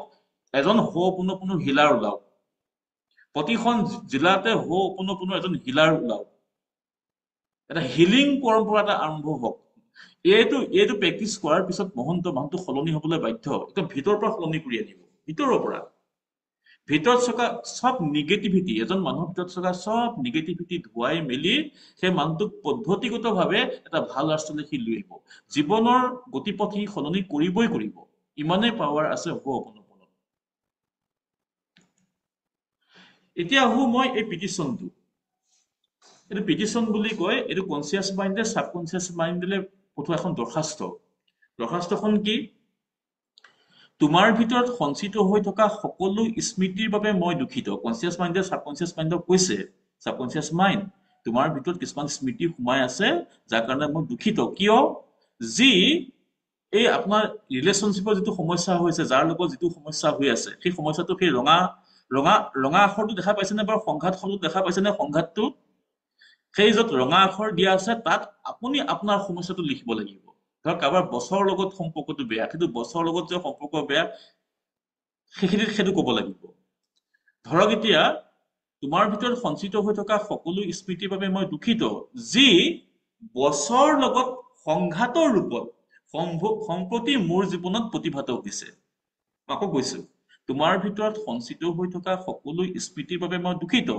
যি বছৰ লগত মানে মোৰ বছৰৰ লগত সংঘাতৰ ৰূপত সম্প্ৰতি মোৰ জীৱনত প্ৰতিভাত হৈছে অনুগ্ৰহ কৰি মোক ক্ষমা কৰা আৰু যদি সম্ভৱ হয় তোমাৰ ভিতৰত সঞ্চিত হৈ থকা সকলো স্মৃতি ডিলিট মাৰা যি বছৰ লগত সংঘাতৰ ৰূপত সম্প্ৰতি মোৰ জীৱনত প্ৰতিভাত হৈছে ধৰি লওক এতিয়া হাজবেণ্ড আৰু ৱাইফৰ দুবাদল কাজিয়া লাগি আছে দুবাদল কাজিয়া তেওঁ মৰ্ণিং সেই ফৰগিভনেছ মেডিটেশ্যনটো কৰিব নহয় মৰ্ণিং ফৰগিভনেছ মেডিটেশ্যনটো কৰাৰ পিছত এইটো কৰিব তেওঁ কি বুলি ক'ব হাজবেণ্ড মই ধৰক হাজবেণ্ডজন দেই মই হাজবেণ্ডজন মোৰ ৱাইফৰ লগত মোৰ দুবাদল কাজিয়া লাগি আছে এতিয়া মই সম্পূৰ্ণ ব্যৱহাৰ কৰি ঠিক কৰিব লাগে পুৱাৰ ভাগত মই প্ৰথমতে ফৰগিভনেছ মেডিটেশ্যন কৰি মই ৱাইফক ফৰগিভ কৰিম ৱাইফক ফৰগিভ কৰাৰ পিছতে মই কি কৰিম এই পিটিশ্যনটো মই দিম কেনেকে দিম তোমাৰ ভিতৰত সঞ্চিত হৈ থকা সকলো স্মৃতিৰ বাবে মই দুখিত যি পৰিবাৰৰ লগত সংঘাতৰ ৰূপত সম্প্ৰতি মোৰ জীৱনত প্ৰতিভাত হৈছে অনুগ্ৰহ কৰি মোক ক্ষমা কৰা আৰু যদি সম্ভৱ হয় তোমাৰ ভিতৰত সঞ্চিত হৈ থকা সকলো স্মৃতি ডিলিট মাৰা যি পৰিবাৰৰ লগত সংঘাতৰ ৰূপত সম্প্ৰতি মোৰ জীৱনত প্ৰতিভাত হৈছে ধৰক আপোনাৰ প্ৰতিবেশীৰ লগত ধৰক কাজিয়া হৈ আছে তেতিয়া কি হ'ব তোমাৰ ভিতৰত সঞ্চিত হৈ থকা সকলো স্মৃতিৰ বাবে মই দুখিত যি প্ৰতিবেশীৰ লগত কাজিয়াৰ ৰূপত সম্প্ৰতি মোৰ জীৱনত প্ৰতিভাত হৈছে অনুগ্ৰহ কৰি মোক ক্ষমা কৰা আৰু যদি সম্ভৱ হয় তোমাৰ ভিতৰত সঞ্চিত হৈ থকা সকলো স্মৃতি ডিলিট মাৰা যি প্ৰতিবেশীৰ লগত সংঘাতৰ ৰূপত সম্প্ৰতি মোৰ জীৱনত প্ৰতিভাত হৈছে প্ৰিয় সতীৰ্থসকল যিসকলে নতুনকৈ জইন কৰিছে মই আপোনালোকক বিনম্ৰভাৱে অনুৰোধ জনাইছো মোৰ ইউটিউব চেনেল কোৱান্টাম লিপত ইয়াৰ প্ৰথমটো যিটো মই সেশন লৈছিলো অতি বিস্তাৰিতভাৱে উল্লেখ কৰা আছে অনুগ্ৰহ কৰি আপোনালোকে সেই যিটো ভিডিঅ' আছে এবাৰ চাব এটা সেশন আছে 1.5 ঘণ্টা এটা সেশনটো এবাৰতে চাব খণ্ডকে নাচাব বোলে এই 15 মিনিট চালো আকৌ পাছত 15 মিনিট চাম তেনেকে নহয় মানে এটা বহাতে বহি পাৰিলে গোটেই সেশনটো চাব মই কি ক'বলৈ চেষ্টা কৰি আছো ইমান টান কথা একো নহয় চমুকৈ কথাটো এইটোৱে যে আজি এই মুহূৰ্তত আপোনাৰ মোৰ জীৱনত যিবোৰ ঘটনা ঘটি আছে ভাল ঘটনাই হওক বেয়া ঘটনাই হওক তাৰ কাৰণে আমি 100% দায়ী এই কাৰণে যে এইটো জনমত বা ইয়াৰ আগৰ জনমত আমি কিবা এটা এনেকুৱা কাম কৰি থৈছো যাৰ স্মৃতি আমাৰ সাবকনসিয়াস মাইণ্ডত সোমাই আছে আৰু সেই স্মৃতিবিলাকে এই ঘটনা প্ৰবাহক আমাৰ জীৱনলৈ ইনভাইট কৰি আছে এটেক কৰি আছে আৰু এটা আমি কি কৰিব লাগিব হোপনপনৰ ব্যৱহাৰ কৰি আমাৰ সাবকনসিয়াস মাইণ্ডত থকা সেই নেতিবাচক স্মৃতিবিলাকক আমি ডিলিট মাৰিব লাগিব আৰু ডিলিট মাৰি দিয়াৰ লগে লগে আমাৰ জীৱনলৈ ৰূপান্তৰ আহিব জীৱনটো ধুনীয়া হ'ব গতিময় হৈ পৰিব গতিশীলতা আহিব এটা আমি অনুশীলন কৰো নিজৰ ৰাজকুমাৰী আপুনি আপোনাৰ অডিও অন কৰক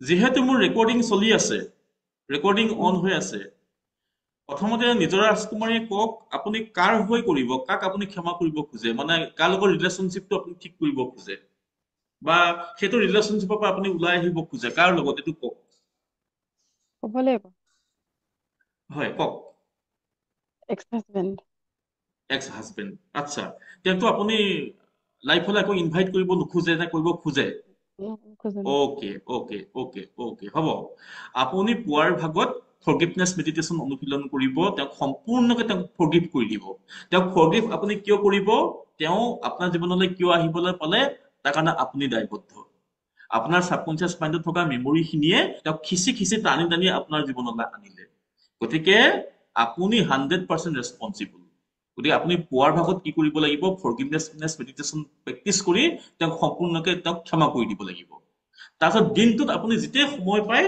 তেতিয়া এইটো প্ৰেক্টিছ কৰিব বা ফৰগিভনেছ মেডিটেশ্যনৰ পিছতে আপুনি এইটো কৰিব পাৰে কোনো সমস্যা নাই যিমানবাৰ দিনটোত মনত পৰে আপুনি চকু মুদিবটো কৰিব এটা আমি স্টেপ বাই স্টেপ যাম আকৌ এবাৰ মহন্ত চাই দিয়কচোন কাৰবাৰ হেৰি অন হৈ আছে নেকি অডিও অন হৈ আছে নেকি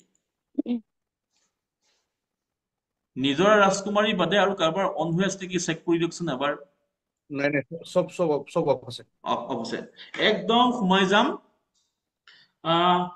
নিজৰ ৰাজকুমাৰীয়ে নিজৰ সমস্যাটো কব বা মইতো কৈ যাম সেই কামানটো তেখেতে ফলো কৰিব মোৰ পিছে আপোনালোকে কিন্তু আপোনালোকৰ সমস্যাটো তাত কব কাৰ লগত আপোনাৰ সম্পৰ্ক ঠিক কৰিবলগীয়া আছে এটি ঠিক কৰি লওক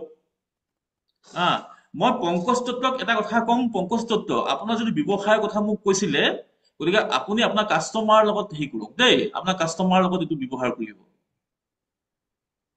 যেতিয়া আপুনি ব্যৱসায়ী মানুহ আপুনি কাস্টমাৰৰ লগত ব্যৱহাৰ কৰিব সকলোৱে চকু মুদক নিজৰ ৰাজকুমাৰী আপুনি চকু মুদক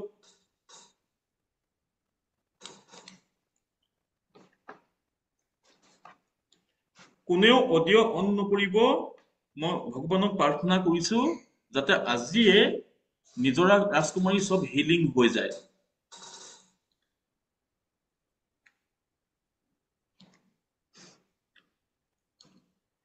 সকলোৱে চকু মুদক। মেৰুদণ্ড পোন কৰি পদ্মাসন, সুখাসন,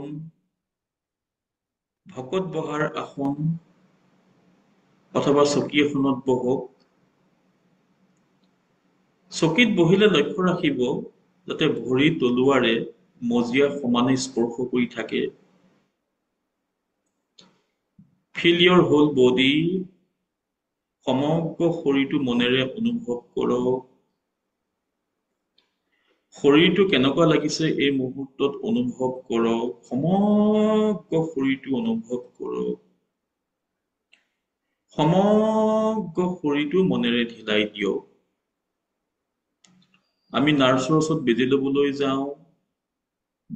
বেজি দিয়াৰ আগতে নাৰ্ছে কয় হাতখন ঢিলাই দিয়ক।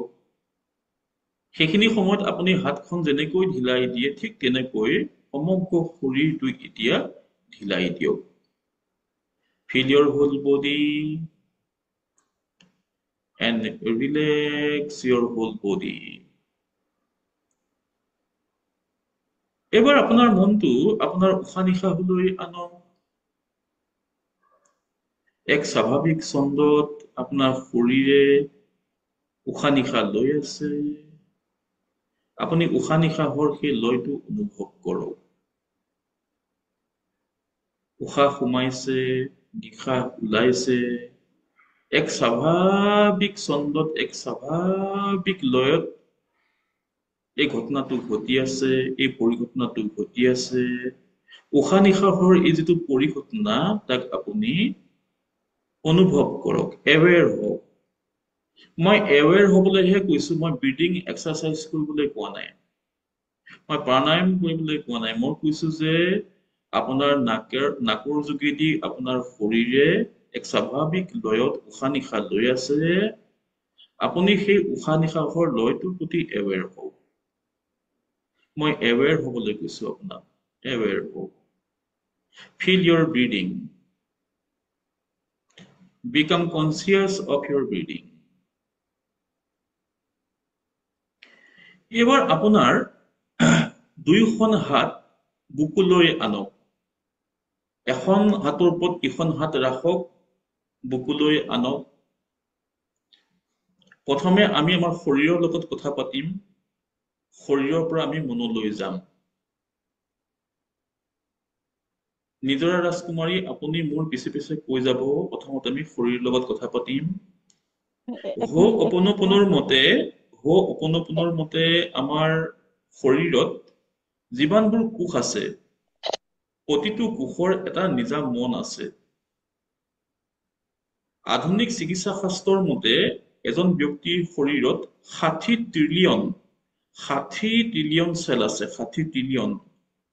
আৰু হোপনোপনৰ মতে এই 60 ট্ৰিলিয়ন চেলৰ ভিতৰত একো একটা মন আছে, মানে 60 ট্ৰিলিয়ন মন আছে প্ৰতিটো চেলৰ ভিতৰত।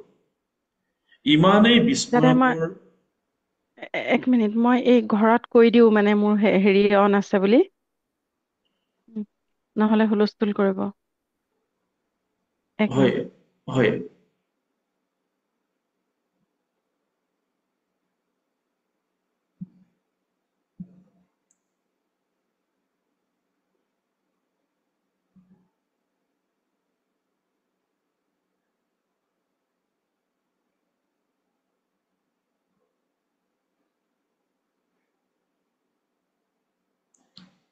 বাকী সকলে চকু মুদি থাকক, উশাহ নিশাহৰ লয়টো অনুভৱ কৰি থাকক। উশাহ নিশাহৰ লয়টো অনুভৱ কৰি থাকক। হল হল। প্ৰথমে আমি আমাৰ শৰীৰৰ লগত কথা পাতিম, শৰীৰৰ লগত কথা পাতিম। হৃদয়ৰ সমস্ত আবেগ ঢালি আপোনালোকে মোৰ পিছে পিছে কৈ যাব। নিজৰা ৰাজকুমাৰী যিটো সমস্যা আছে, সেই সমস্যাটোৰ ঠাইত আপোনালোকে আপোনালোকৰ সমস্যাটো বহাই দিব। হেল্ল' হেল্ল' হেল্ল' মাই শৰীৰ। হেল্ল' হেল্ল' হেল্ল' মাই শৰীৰ। হেল্ল' মাই শৰীৰ। হেল্ল' মাই শৰীৰ। হেল্ল' মাই শৰীৰ। Hello, my শৰীৰ। Thank you. Thank you. I love you. I love you. I am sorry. I am sorry. Please forgive me. Please forgive me. 100% আবেগ ঢালি কৈ যাব, হে মোৰ শৰীৰ, হে মোৰ শৰীৰ, জন্মৰ দিন ধৰি তুমি মোৰ লগত আছা। জন্মৰ দিন ধৰি তুমি মোৰ লগত আছা। তুমি আছা কাৰণেই মই আছো। তুমি আছা কাৰণেই মই আছো। Thank you. Thank you. I love you. I love you. I am sorry. I am sorry. Please forgive me. Please forgive me. পাছে তোমাক যি ধৰণে যত্ন ল'ব লাগিছিল, পাছে তোমাক যি ধৰণে যত্ন ল'ব লাগিছিল, মই ল'ব পৰা নাই। মই ল'ব পৰা নাই। তোমাক যি ধৰণৰ খাদ্য যোগান ধৰিব লাগিছিল, তোমাক যি ধৰণৰ খাদ্য যোগান ধৰিব লাগিছিল, মই ধৰিব পৰা নাই। মই ধৰিব পৰা নাই। তোমাক যি ধৰণৰ ব্যায়াম দিব লাগিছিল, তোমাক যি ধৰণৰ ব্যায়াম দিব লাগিছিল, মই দিব পৰা নাই। মই দিব পৰা নাই। তোমাক যি ধৰণৰ জিৰণি দিব লাগিছিল, তোমাক যি ধৰণৰ জিৰণি দিব লাগিছিল, মই দিব পৰা নাই। মই দিব পৰা নাই। I am sorry. I am sorry. Please forgive me. Please forgive me. Hello, my শৰীৰ। Hello, my শৰীৰ। কেতিয়াবা হয়তো মই নাখাবলগীয়া বস্তু খাইছো। কেতিয়াবা হয়তো মই নাখাবলগীয়া বস্তুও খাইছো। কেতিয়াবা হয়তো ভোক নালাগিলেও হয়তো মই খাইছো। কেতিয়াবা হয়তো ভোক নালাগিলেও মই খাইছো। মুঠতে তোমাক মই অত্যাচাৰ কৰিছো। মুঠতে মই তোমাক অত্যাচাৰ কৰিছো। I am sorry. I am sorry. Please forgive me. Please forgive me. ইমানখিনি অত্যাচাৰ কৰাৰ পিছতো ইমানখিনি অত্যাচাৰ কৰাৰ পাছতো তুমি যে মোৰ লগত আছা, তুমি যে মোৰ লগত আছা। Thank you. Thank you. I love you. I love you. I am sorry. I am sorry. Please forgive me. Please forgive me. Please forgive me. Please forgive me. Please forgive me. Please forgive me. এতিয়া আপুনি আপোনাৰ এৱেৰনেছটো মনৰ ভিতৰলৈ আনক। আমি সাবকনচিয়াছ মাইণ্ডক কোনেও দেখা নাই, যিদৰে ভগৱানক আমি দেখা নাই। সকলোৱে কয় সাবকনচিয়াছ মাইণ্ড আছে। এজন হিলাৰ হিচাপে ময়ো কওঁ সাবকনচিয়াছ মাইণ্ড সঁচাকৈয়ে আছে। এইবাৰ আমি সাবকনচিয়াছ মাইণ্ডৰ লগত কথা পাতিম। Hello' hello' hello' hello' my সাবকনচিয়াছ mind. Hello, hello, hello, my subconscious mind. তুমি মোৰ মাতটো চাগে নিশ্চয় শুনিছা। তুমি মোৰ মাতটো চাগে নিশ্চয় শুনিছা। তুমি চাগে আচৰিতে হৈছা। তুমি চাগে আচৰিতেই হৈছা। আজিচোন নিজৰাই মোৰ লগত কথা পাতিব খুজিছে। আজি দেখোন নিজৰাই মোৰ লগত কথা পাতিব খুজিছে। Yes, Yes, মই কথা পাতিব খুজিছো। মই কথা পাতিব খুজিছো। Hello, my subconscious mind. Hello, my subconscious mind. জন্মৰ দিন ধৰি তুমি মোৰ লগত আছা। জন্মৰ দিন ধৰি তুমি মোৰ লগত আছা। তুমি আছা কাৰণেই মই আছো। তুমি আছা কাৰণেই মই আছো। Thank you. Thank you. I love you. I love you. I'm sorry. I am sorry. Please forgive me. Please forgive me. পাছে পাছে জানি নাজানি জানি নাজানি তোমাৰ ভিতৰলৈ মই তোমাৰ ভিতৰলৈ মই অনেক নেতিবাচক কথা নিক্ষেপ কৰিলো। অনেক নেতিবাচক কথা নিক্ষেপ কৰিলো। I am sorry. I am sorry. Please forgive me. Please forgive me. সকলোৱে 100% আবেগঢালি ক'ব, 100%, 100%. Hello, my subconscious mind. Hello, my subconscious mind. মই পঢ়া শুনা ঢেৰ কৰিলো, মই পঢ়া শুনা ঢেৰ কৰিলো, ঢেৰ জ্ঞান অৰ্জন কৰিলো। ঢেৰ জ্ঞান অৰ্জন কৰিলো। পাছে কোনো শিক্ষকে মোক তোমাৰ বিষয়ে নকলে। পিছে কোনো শিক্ষকে মোক তোমাৰ বিষয়ে নকলে।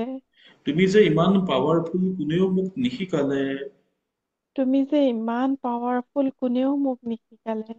সৰুতে এই কথাবোৰ গম পোৱাহেঁতেন সৰুতে এই কথাবোৰ গম পোৱাহেঁতেন মই বেয়া কাম নকৰিলোহেঁতেন, মই বেয়া কাম নকৰিলোহেঁতেন, বেয়া মানুহৰ লগত নাথাকিলোহেঁতেন, বেয়া মানুহৰ লগত নাথাকিলোহেঁতেন, বেয়া কথা নুশুনিলোহেঁতেন, বেয়া কথা নুশুনিলোহেঁতেন, বেয়া দৃশ্য নাচালোহেঁতেন, বেয়া দৃশ্য নাচালোহেঁতেন, মুঠতে হেঁতেন হেঁতেন হেঁতেন।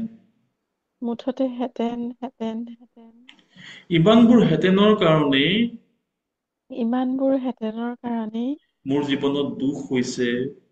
মোৰ জীৱনত দুখ হৈছে। দুখৰ স্মৃতি তুমি তোমাৰ ভিতৰত ধৰি ৰাখিছা। দুখৰ স্মৃতি তুমি তোমাৰ ভিতৰত ধৰি ৰাখিছা। I am sorry. I am sorry. Please forgive me.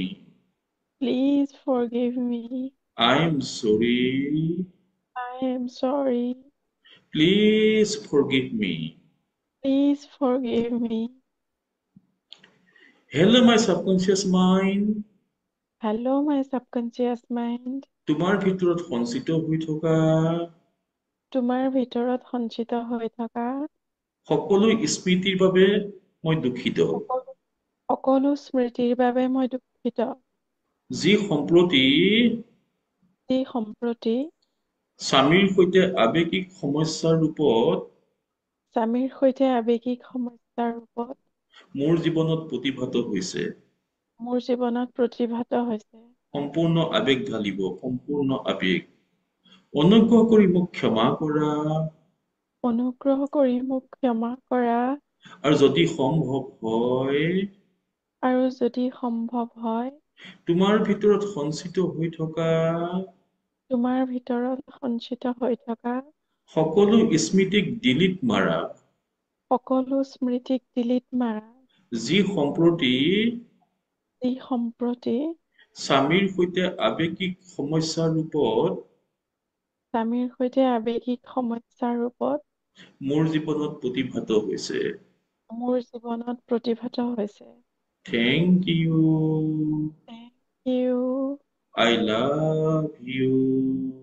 Love you. I am sorry. I am sorry. Please forgive me. Please forgive me. Hello, my subconscious mind. Hello, my subconscious mind. Hello, my subconscious mind. Hello, my subconscious mind. তোমাৰ ভিতৰত সঞ্চিত হৈ থকা তোমাৰ ভিতৰত সঞ্চিত হৈ থকা সকলো স্মৃতিৰ বাবে মই দুখিত। সকলো স্মৃতিৰ বাবে মই দুখিত। যি সম্প্ৰতি যি সম্প্ৰতি মোৰ জীৱনত স্বামীৰ সৈতে স্বামীৰ সৈতে আৱেগিক সংঘাতৰ ৰূপত প্ৰতিভাত হৈছে। আৱেগিক সংঘাতৰ ৰূপত প্ৰতিভাত হৈছে। অনুগ্ৰহ কৰি মোক ক্ষমা কৰা। অনুগ্ৰহ কৰি মোক ক্ষমা কৰা। আৰু যদি সম্ভৱ হয় আৰু যদি সম্ভৱ হয় তোমাৰ ভিতৰত সঞ্চিত হৈ থকা তোমাৰ ভিতৰত সঞ্চিত হৈ থকা সকলো স্মৃতিক ডিলিট মাৰা। সকলো স্মৃতিক ডিলিট মাৰা। যি সম্প্ৰতি এই সম্প্ৰতি স্বামীৰ সৈতে আৱেগিক সংঘাতৰ আৱেগ ৰূপত আৱেগিক সংঘাতৰ ৰূপত মোৰ জীৱনত প্ৰতিভাত হৈছে। মোৰ জীৱনত প্ৰতিভাত হৈছে। Thank you. Thank you. I love you. I love you. I am sorry. I am sorry. Please forgive me. Please forgive me. Third round and final round. Hello, hello, hello, my subconscious mind. Hello, hello, hello, my subconscious mind. তোমাৰ ভিতৰত সঞ্চিত হৈ থকা তোমাৰ ভিতৰত সঞ্চিত হৈ থকা সকলো স্মৃতিৰ বাবে মই দুখিত। সকলো স্মৃতিৰ বাবে মই দুখিত। যি সম্প্ৰতি যি সম্প্ৰতি স্বামীৰ সৈতে স্বামীৰ সৈতে আৱেগিক সংঘাতৰ ৰূপত আৱেগিক সংঘাতৰ ৰূপত মোৰ জীৱনত প্ৰতিভাত হৈছে। মোৰ জীৱনত প্ৰতিভাত হৈছে। অনুগ্ৰহ কৰি মোক ক্ষমা কৰা অনুগ্ৰহ কৰি মোক ক্ষমা কৰা আৰু যদি সম্ভৱ হয় আৰু যদি সম্ভৱ হয় তোমাৰ ভিতৰত সঞ্চিত হৈ থকা সকলো স্মৃতিক ডিলিট মাৰা। সকলো স্মৃতিক ডিলিট মাৰা। যি যি স্বামীৰ সৈতে আৱেগিক সংঘাতৰ ৰূপত স্বামীৰ সৈতে আৱেগিক সংঘাতৰ ৰূপত সম্প্ৰতি মোৰ জীৱনত প্ৰতিভাত হৈছে। সম্প্ৰতি মোৰ জীৱনত প্ৰতিভাত হৈছে। Thank you. Thank you. I love you. I love you. I am sorry. I am sorry. Please forgive me. Please forgive me. Hello, my subconscious mind. Hello, my subconscious mind. মোৰ এই পিটিশ্যনখন মোৰ এই পিটিশ্যনখন এতিয়াই তুমি ছুপাৰ কনচিয়াছ মাইণ্ডলৈ ফৰৱাৰ্ড কৰা। Super conscious মাইণ্ডলৈ forward কৰা। কৰা, এতিয়াই কৰা। এতিয়াই কৰা। মই জীৱনত বহুত দুখ পাইছো। মই জীৱনত বহুত দুখ পাইছো। আৰু দুখ মোক নালাগে। এই পিটিশ্যনখন তুমি এতিয়াই ফৰৱাৰ্ড কৰা।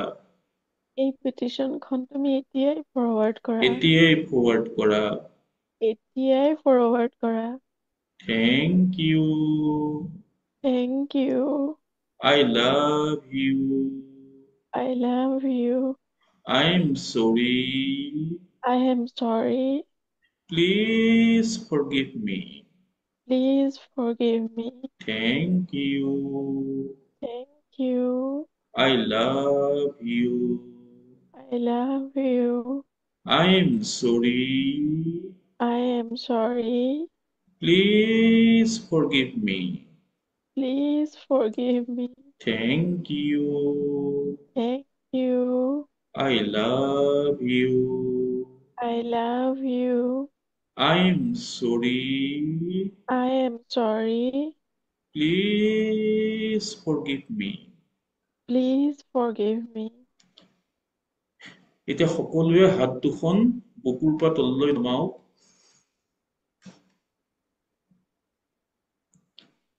এক স্বাভাৱিক ছন্দত আপোনাৰ শৰীৰে উশাহ নিশাহ লৈ আছে। উশাহ নিশাহৰ সেই লয়টো অনুভৱ কৰক।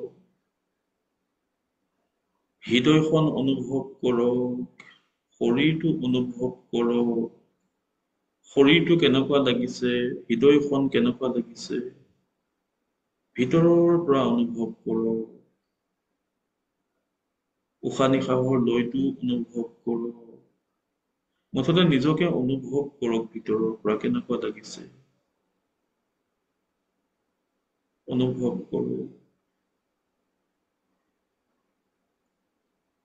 অনুভৱ কৰক। নিজৰ ৰাজকুমাৰীয়ে তেওঁৰ ভিতৰত থকা কান্দোনটোক অনুভৱ কৰক। বাকী সতীৰ্থসকলে এই মুহূৰ্তত আপোনালোকৰ ভিতৰত কি চলি আছে সেই অনুভৱটো অনুভৱ কৰক।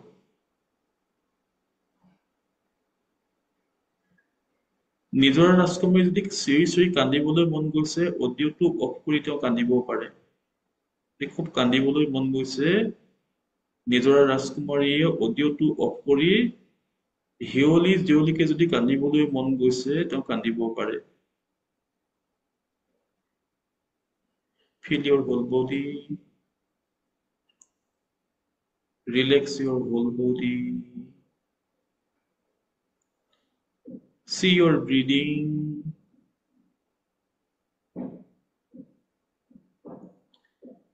এবাৰ আপোনাৰ মনৰ পৰ্দা লৈ এনেকুৱা এজন ব্যক্তিৰ এখন ছবি আনক যাৰ প্ৰতি আপুনি গভীৰ কৃতজ্ঞতা অনুভৱ কৰে। মনৰ পৰ্দা লৈ বা আপোনাৰ সন্মুখত এখন চকীত এনেকুৱা এজন ব্যক্তি বহি থকা বুলি আপুনি কল্পনা কৰক, যিজন ব্যক্তিৰ প্ৰতি আপুনি গভীৰ কৃতজ্ঞতা অনুভৱ কৰে, আৰু জিভাখন লৰচৰ নকৰাকৈ মনৰ ভিতৰৰ পৰা তেওঁক থেংক ইউ বুলি কওক। Thank you, thank you, thank you, thank you, thank you. এবাৰ আপুনি কল্পনা কৰক আপুনি থেংক ইউ ক'বলগীয়া দ্বিতীয়জন ব্যক্তি আপোনাৰ সন্মুখত এখন চকীত বহি আছে, বা আপুনি মানস পটলৈও আনিব পাৰে তেওঁকো আপুনি ভিতৰৰ পৰা থেংক ইউ বুলি কওক। Thank you, thank you, thank you, thank you, thank you. এবাৰ আপোনাৰ মানস পটলৈ ৩ নম্বৰজন ব্যক্তি আনক, বা আপুনি কল্পনা কৰক আপোনাৰ সন্মুখৰ এখন চকীত অলপ আঁতৰত তৃতীয়জন ব্যক্তি বহি আছে যাৰ প্ৰতি আপুনি গভীৰ কৃতজ্ঞতা অনুভৱ কৰে, আৰু জিভাখন লৰচৰ নকৰাকৈ মনৰ ভিতৰত তেওঁকো কওক thank you, thank you, thank you. প্ৰকৃতি জগতৰ প্ৰতি থেংক ইউ কওক। প্ৰকৃতি জগত, হে প্ৰকৃতি, thank you, thank you, thank you, thank you, thank U.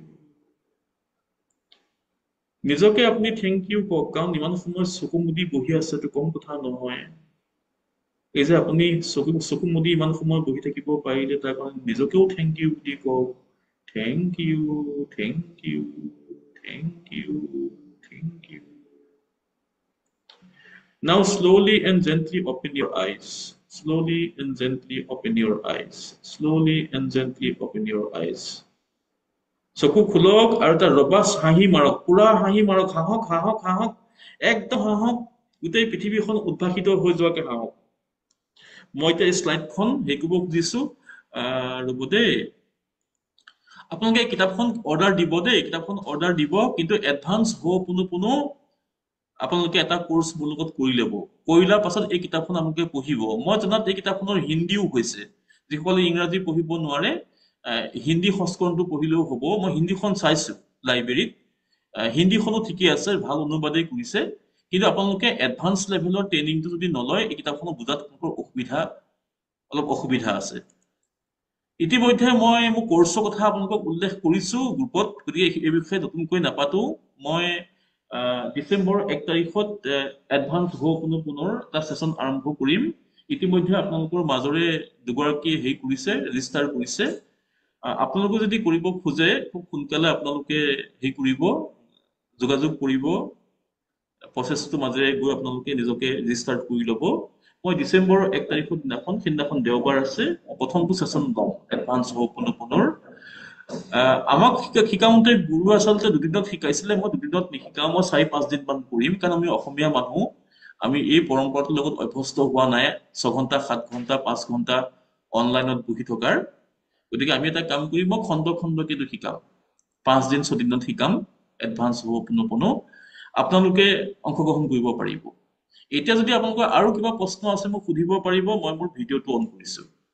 হয়, নিজৰা ৰাজকুমাৰী আপোনাক কি আপুনি কান্দিছিলে হয়নে? মইতো চকু মুদি আছো, আপোনাৰ কান্দোনটো কিন্তু মই শুনি আছো, হয়নে? নিজৰা আপুনি হুকুকাই হয়, কান্দিছিলে নেকি বাৰু? নাই শব্দ কৰি কান্দা নাই, এনে চকু পানী ওলাইছিলে। সেই কান্দোনটো কিন্তু সম্পূৰ্ণ ওলাবকে লাগিব, সেইটো কেথাৰচিছ বুলি কয়। গ্ৰীক নাটকত মানে কেথাৰচিছ বুলি এটা শব্দ আছে। মানে তাহানিতে কি হৈছিলে, গ্ৰীক নাটকবিলাক চলি থাকে নহয়, নাটকখন চাই পিনে দৰ্শকে কান্দে। মানে দৰ্শকৰ ভিতৰত মানে নিগেটিভ ইমোচন কিছুমান থাকে, আৰু নাটকখন এনেকুৱা এখন নাটক, সেইখন চোৱাৰ লগে লগে দৰ্শকক কান্দিবলৈ মন যায়, দৰ্শকে হিয়লি জিয়লিকে কান্দে, কেথাৰচিছ বুলি কয়। কিন্তু আপোনাৰ আজি কেথাৰচিছ হৈছে, আৰু কেথাৰচিছ হৈ আপোনাৰ ভিতৰৰ পৰা গোটেই বস্তুখিনি ওলাব লাগিব। আৰু কাৰোবাৰ যদি কিবা ক'বলগীয়া আছে সুধিবলগীয়া আছে মোক সুধিব পাৰিব মই উত্তৰ দিবলৈ চেষ্টা কৰিম যদি কিবা প্ৰশ্ন আছে পানী অকণ খাওক পানী খাবলৈ পাহৰি গৈছো আজি পানী অকণ খাই দিয়ক